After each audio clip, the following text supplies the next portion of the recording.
एक बार महात्मा बुद्ध किसी नगर से गुजर रहे थे। बुद्ध की नज़र एक कपड़े के व्यापारी पर पड़ी जो दुखी और हताश दिखाई दे रहा था। बुद्ध चलकर उनके पास गए और पूछा कि हे भंते, तुम इतने उदास क्यों हो? अगर तुम मुझे अपनी चिंता का विषय बताओ तो मैं तुम्हारी कुछ मदद कर सकता हूँ। कपड़े के व्यापारी ने बुद्ध को प्रणाम किया और उनको अंदर बुलाया। उस व्यापारी ने कहा कि जब से मेरी पत्नी की मृत्यु हुई है तब से मेरे घर पर मेरे छोटे बेटे की देखभाल वाला कोई नहीं है, इसलिए मैं हमेशा इसको अपनी दुकान पर लेकर आ जाता हूँ। लेकिन मेरी दुकान पर आने वाले हर ग्राहक की पगड़ी को उछाल कर फेंक देता है। कभी कभी उनका झोला उठाकर बाहर फेंक देता है। मैंने इसको बहुत समझाया, डांटा, लेकिन यह नहीं समझा। इसकी इस हरकतों की वजह से मेरे सारे ग्राहक खुद को अपमानित मानकर वापस चले जाते हैं। बुद्ध बोले, मैं तुम्हारी सहायता कर सकता हूँ, पर तुम मुझे वचन दो कि मैं जो भी करूँगा तुम उसमें दखलंदाजी नहीं करोगे, ना ही कोई प्रश्न करोगे।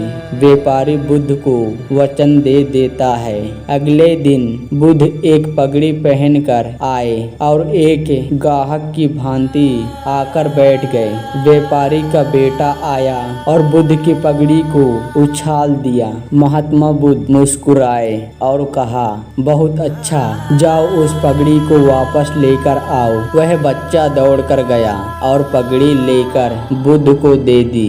वह बच्चा दौड़कर गया और पगड़ी लाकर बुद्ध को दे दी। अगले दिन बुद्ध एक कुल्हाड़ी और एक लकड़ी लेकर आए।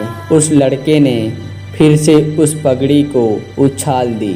बुद्ध ने उस लड़के को कुल्हाड़ी और लकड़ी दे दी और कहा, जाओ इस लकड़ी को काटो।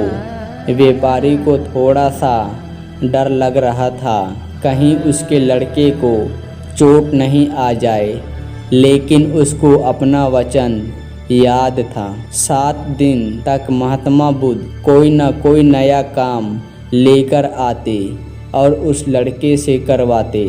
शीघ्र ही वह लड़का भूल गया कि उसको किसी की पगड़ी उछालनी है। व्यापारी बहुत खुश हुआ और बुद्ध को धन्यवाद दिया।